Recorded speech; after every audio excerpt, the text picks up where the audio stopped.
warahmatullahi wabarakatuh. Salam nasional merdeka. Teman-teman yang luar biasa, bertemu kembali dengan saya Kak Rahman, masih bersama di channel Rumah Kebangsaan Pancasila RKP. Sore hari ini kami bersama teman-teman yang lain berkunjung ke Museum Sumpah Pemuda. Dan sayang banget ya, hari ini kita nggak bisa masuk ke dalam gedung Sumpah Pemudanya. Padahal kita mau banyak melakukan eksplor di sana mengenai museum yang sangat bersejarah bagi bangsa Indonesia ini. Kenapa? Karena disinilah cikal bakal lahirnya bangsa Indonesia, yaitu pada saat Kongres Pemuda kedua yang dilaksanakan pada tanggal 27 dan 28 Oktober 1948. Disinilah lahirnya atau cikal bakal lahirnya daripada bangsa Indonesia, di mana persatuan dari Yong Sumatera Lembon, Yong Celebes, Yong Minahasa, Yong Yapa, Yong Betawi, Yong Ambon, dan seluruh persatuan dari organisasi pemuda kedaerahan berkumpul melalui perwakilan-perwakilannya mengikrarkan diri. Tentu teman-teman masih hafal ikrar dari Sumpah Pemuda. Yang pertama, mengaku bertumpah darah yang satu tanah air Indonesia. Yang kedua, mengaku berbangsa yang satu bangsa Indonesia. Dan yang ketiga, menjunjung bahasa persatuan bahasa Indonesia. Dan di gedung ini juga, ayo kita masuk agak sedikit masuk ke dalam. Ini adalah kursi-kursi yang bersejarah, karena itu sangat kita jaga kelestariannya, sangat kita rawat. Makanya di sini ada tulisannya tidak boleh diduduki. Kenapa? Karena ini sangat bersejarah. Bangunannya ini juga masih sangat bersejarah banget teman-teman. Jadi disinilah gitu ya, kita bangsa Indonesia ini mengikrarkan diri, bersepakat seperti yang tadi saya sampaikan bahwa satu nusa, satu bangsa, dan satu bahasa. Dan di dalam gedung ini juga kita akhirnya diperkenalkan lagu kebangsaan kita, yaitu Indonesia Raya, yang bukan hanya sebatas lagu kebangsaan Indonesia Raya saja, tapi di dalam lagu Indonesia Raya ini adalah cita-cita bangsa Indonesia menjadi bangsa yang besar, menjadi bangsa yang bersatu, menjadi bangsa yang berdaulat, sehingga terciptalah kehidupan yang adil dan makmur. Dan kita juga diperkenalkan identitas kita, yaitu bendera merah putih sebagai identitasnya kita. Jadi kalau kita berbicara Indonesia, Indonesia bukan hanya bicara tentang suku Jawa saja, suku Sunda saja. Nah, untuk lebih jelasnya teman-teman, ternyata untuk memahami tentang kejadian daripada bangsa Indonesia ini sudah ada dijelaskan di dalam preambul atau pembukaan Undang-Undang Dasar 1945. Tepatnya alinea pertama. Alinea pertama kita memiliki keyakinan bahwa sesungguhnya kemerdekaan itu ialah hak segala bangsa, dan oleh sebab itu maka penjajahan di atas dunia harus dihapuskan karena tidak sesuai dengan prinsip manusia dan keadilan.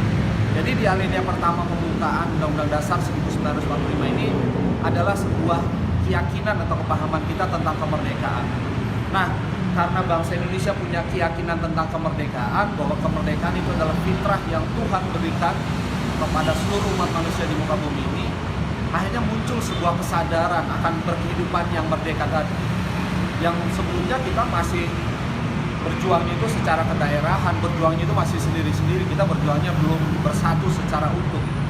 Tapi setelah muncul sebuah kepahaman tentang kemerdekaan, akhirnya kita bersepakat bahwa kita yang berbeda-beda ini adalah satu, yaitu Indonesia. Walaupun kita berbeda suku, etnis, agama, dan berbeda lain-lainnya, tapi kita adalah satu nusa, satu bangsa, dan satu bahasa, yaitu Indonesia. Nah, kaitannya lagi dengan alinea yang kedua, dijelaskan di dalam pembukaan juga, ini berbicara tentang visi daripada kemerdekaan. Setelah kita punya kepahaman tentang kemerdekaan, akhirnya kita melakukan perjuangan. Makanya dijelaskan di dalam alinea kedua di dalam pembukaan Undang-Undang Dasar 1945, dan perjuangan pergerakan kemerdekaan Indonesia telah sampailah kepada saat yang berbahagia dengan selamat sentosa mengantarkan rakyat Indonesia ke depan pintu gerbang kemerdekaan negara Republik Indonesia yang merdeka, bersatu, berdaulat, adil, dan makmur. Setelah kita memiliki sebuah kesadaran atau kepahaman tentang kemerdekaan, kita akhirnya bersatu teman-teman. Kita bersatu dengan kita mengikrarkan di dalam Kongres Pemuda kedua melalui Sumpah Pemudanya, kemudian melalui cita-cita menjadi sebuah bangsa yang besar, Indonesia Raya, dengan identitas bendera merah putihnya itu. Akhirnya kita melakukan perjuangan. Yang perjuangan itulah akhirnya hanya dibutuhkan waktu 17 tahun teman-teman setelah kita menyatakan Kongres Pemuda kedua ini, setelah kita menyatakan satu nusa, satu bangsa, dan satu bahasa, hanya dibutuhkan waktu 17 tahun akhirnya kita memproklamirkan kemerdekaan.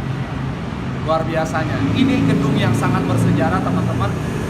Jadi sebagai generasi penerus, mari kita kenali sejarah bangsa kita datangi tempat-tempat bersejarah, karena kita nggak boleh sekali-kali meninggalkan sejarah. Itu pesan dari Bapak pendiri bangsa kita Bung Karno. Jangan sekali-kali meninggalkan sejarah atau jas merah.